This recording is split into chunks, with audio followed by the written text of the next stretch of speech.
ગાંધીનગરમાં ગરમીથી લોકો ત્રાહિમામ થઈ રહ્યા છે। હાલ શહેરમાં તાપમાન 39 થી 41 ડિગ્રી વચ્ચે નોંધાયું છે।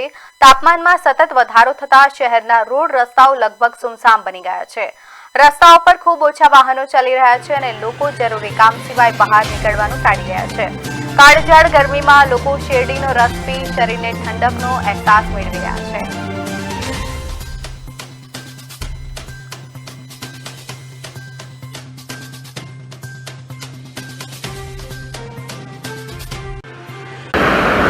રાજ્યમાં ગરમી વધી રહી છે। હાલ હું ઊભો છું ગાંધીનગરમાં। ગાંધીનગરમાં બી રાજ્યની જેમ ગાંધીનગરમાં બી ગરમીનું તાપમાન વધી રહ્યું છે। હાલ ગાંધીનગરના હું તમને રોડ રસ્તા બતાવવાનું કરીશ કે ગરમીના કારણે રોડ તમે જોઈ શકો છો કે એકદમ ખાલી વ્યવસ્થામાં છે। ગાંધીનગરના રોડ એકદમ સુમસાન હાલતમાં હોય એવું લાગી રહ્યું છે કે રાતના 1-2 વાગ્યા હોય ત્યારે જેવી ગાડીઓ દેખાય એવી દેખાતી નથી। હાલ બપોરના 2 વાગી રહ્યા છે અને આ ગરમીના કારણે તાપમાન બપોરે 40 થી 41-42 ડિગ્રી સુધી ગાંધીનગરનું પહોંચી જતું હોય છે। તેના કારણે લોકો બી હેરાન થઈ રહ્યા છે અને ગરમીના કારણે વાહન વ્યવહાર બી ખોરવાઈ રહ્યો છે। કેમેરામેન વ્રજ મહેતા સાથે હું શ્લોક ચૌહાણ, ગાંધીનગર। આપણી સાથે હાલ ગરમીમાં રસ પીતા લોકો સાથે વાત કરીશું। क्या नाम है आपका? मेरा नाम धर्मेंद्र है। आप कौन से स्टेट से हो? मैं यूपी से हूँ। यूपी और गुजरात में गर्मी में क्या डिफरेंस है?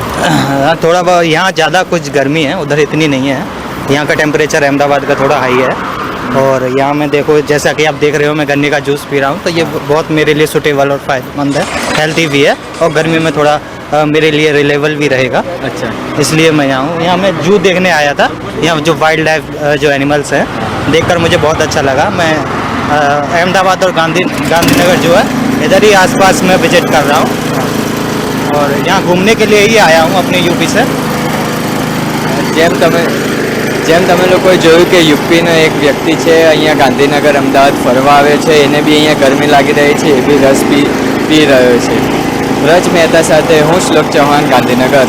ગાંધીનગરમાં દિવસે ને દિવસે તાપમાન વધી રહ્યો છે। હાલ ગાંધીનગરનું તાપમાન 40 થી 41 ડિગ્રી છે। ત્યારે આપણી સાથે અહીંયા અમુક છોકરા ઊભા છે, એમને પૂછીશું કે ગરમી કેવી છે અને કેવું મહેસૂસ થઈ રહ્યું છે। કેવી છે ગરમી તો બહુ કાળઝાળ પડી રહી છે અત્યારે તો હાલમાં ફાફા પડી રહ્યા છે। કયા જિલ્લાના છો? તમારા જિલ્લા અને ગાંધીનગર જિલ્લામાં કેવું તાપમાન છે ત્યાં? અમે તો બોટાદના છીએ, ત્યાં કરતાં તો અહીંયા ગરમી બહુ વધારે પડતી છે। કેમ ત્યાં ગામડાનું છે, અહીંયા બી કહે છે ગ્રીન સિટી? ગ્રીન સિટી છે પણ તો બી ગરમી તો બહુ વધારે છે ટ્રાફિકના એના કારણે। જેમ તમે લોકોએ સાંભળ્યું અહીંના છોકરાઓ પાસે કે અહીંયા બી ખૂબ ગરમી વધી રહી છે।